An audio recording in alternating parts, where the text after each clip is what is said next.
अस्सलाम वालेकुम दोस्तों। आज मैं आपको ऐसे गरीब शख्स की कहानी सुनाता हूँ जो तारीख़ में तो ज़िंदा रहते हैं लेकिन वो कोई क्रेडिट लेना पसंद नहीं करते, और ये असली हीरो हैं पाकिस्तान के और हम इनको सैल्यूट करते हैं। सन 1974 में भारत के एटमी धमाका के तजर्बा से पाकिस्तान के एटमी प्रोग्राम को एक नया लम्हा मिला जिसने पाकिस्तान को एटमी हथियारों का हसूल नागज़ीर बना दिया। इस इक़दाम की इब्तिदा उस वक़्त की हुकूमत जुल्फ़िकार भुट्टो ने इस प्रोग्राम की बुनियाद रखी। इंडियन एटमी धमाका के बाद ही उन्होंने वो मशहूर फ़िक्रा कहा था कि हम घास खा लेंगे लेकिन एटम बम ज़रूर बनाएंगे। चुनांचे पाकिस्तान के एटमी प्रोग्राम का आगाज़ डॉक्टर मुनीर अहमद ख़ान की सरबराही में हुआ था। पाकिस्तानी साइंसदानों ने पहले गैस सेंट्रीफ्यूज नामी एटमी ईंधन बनाने वाली मशीन तैयार करने के लिए मज़ीद रेडियो एक्टिव मटीरियल पर तहकीक शुरू की थी। ये मशीन होमोजेनाइज के असूल पर काम करती है। गैस सेंट्रीफ्यूज ताबकारी मादे को तेज़ी से गोल सिलेंडर पर धकेल देता है जो एक्टिव और अनएक्टिव एटमों को अलग करता है। जब मशीन तेज़ी से काम करेगी तो नताइज मज़ीद बेहतर से बेहतर होंगे। खुशकिस्मती से 1975 में एक पाकिस्तानी साइंसदान ग़ुलाम दस्तगीर आलम ने खुद ही गैस सेंट्रीफ्यूज बनाई और उसे फ़ी मिनट 30,000 मरतबा घुमाने में कामयाब हो गया। इस मशीन को उसने कभी नहीं देखा था लेकिन सिर्फ किताबों का मताला करके उसने इस पेचीदा मशीन को कामयाबी के साथ बनाया था। ग़ुलाम दस्तगीर का डिज़ाइन बिल्कुल दुरुस्त काम कर रहा था लेकिन फ़ी मिनट 30,000 राउंड कम थे और इस रफ्तार से एटमी ईंधन बनाने में कई सदियां लग सकती थीं। लेकिन पाकिस्तान के पास इतना वक्त नहीं था।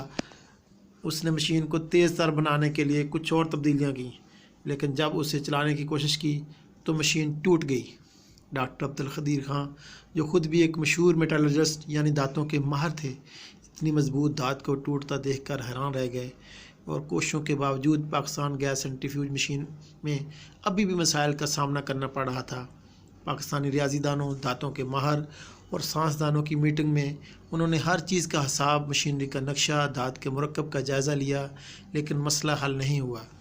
साइंसदानों में से एक ने मकामी लोहार की मदद लेने का एक बहुत ही अजीब व गरीब नज़रिया पेश किया। एक मेंबर ने बताया कि वो गुजरांवाला में एक लोहार को जानता है जो कि दांत के काम करने में माहिर है। एक मुख्तसर बहस व मुबाहिसे के बाद उन्होंने फ़ैसला किया कि डॉक्टर अब्दुल कदीर खां और कुछ सीनियर साइंसदान उस लोहार की वर्कशॉप में इंतहाई एहतियात और राजदारी के साथ जाएंगे। अगले दिन AQ खान चंद साथियों को लेकर गुजरांवाला में बाबू लोहार की वर्कशॉप में चला गया। वर्कशॉप के अंदर एक 50 साल का बूढ़ा भट्टी पर बैठा काम कर रहा था। उन्होंने लोहार का काम ख़त्म होने का इंतज़ार किया। जब बाबू लोहार ने काम ख़त्म किया तो आने की वजह दरियाफ़त की। डॉक्टर खान ने अपना तारुफ कराया लेकिन वो समझ नहीं पाया क्योंकि वो एटमी तवानाई कमीशन और एटमी प्रोग्राम से वाकिफ़ नहीं था। लोहार ने जवाब दिया कि मुझे अपना मसला बताओ कि मैं आपकी मदद कैसे कर सकता हूँ। डॉक्टर खान ने उसे आसान अल्फाज में समझाया कि हम मशीन का एक ऐसा पंखा बनाना चाहते हैं जो वज़न में हल्का हो और बहुत ही तेज़ रफ्तार में घूमता हो। लोहार ने थोड़ा सा सोचा और कहा कि पहले मुझे अपने वर्कशॉप में लेकर जाओ, मैंने ये देखना है कि आप लोग कहाँ और किस तरह की घूमने वाली मशीन बना रहे हो, उसके बाद आपको पंखे के इस मसले से आगाह कर सकता हूँ। वो उसी दिन उस लोहार को एटॉमिक एनर्जी कमीशन ले गए। लोहार ने सबसे पहले नमूना देखा जो तैयार किया गया था। उसने एहतियात से हथौड़ी चलाकर मटीरियल की हल्की सी आवाज़ सुनी और मुस्कुराते हुए कहा, मुझे इस मसले का हल मालूम है, आपको पंखा मेरे तरीके के मुताबिक ढलाई करना पड़ेगा। शाम का वक़्त था और अमले को अपने घरों के लिए रवाना होना था लेकिन इस दिलचस्प सूरत हाल की वजह से अमले के अरकान वर्कशॉप में रुक गए। नए और पुराने इंजीनियर हजूम की शक्ल में जमा हो गए। दाती मुरक्कब को भट्टी में पिघलाया गया और उस लोहार के सामने कैसिंग में डाल दिया गया। लोहार वहाँ खड़ा था और कहने लगा, सर हकीकत में ये मसला ये है कि आप दांत को सांचे में आहिस्ता आहिस्ता डालते हैं जिससे दांत ठंडा हो जाता है और आने वाली गर्म दांत से चिपक कर नहीं रहता। यही वजह है कि आपकी मशीन के पंखे इतने कमज़ोर होते हैं। AQ खान और तमाम इंजीनियर ये देखकर हैरान रह गए कि लोहार ने किस तरह महारत से मसले की निशानदेही कर दी थी। उस रात बाबू लोहार को माकूल मुआवजा दिया गया और उसे अपने घर वापस भेज दिया गया। अगले दिन ढलाई का दोबारा से हिसाब लगाया गया और जैसे लोहार ने कहा था उन्हें हिसाब में गलतियां मिल गईं।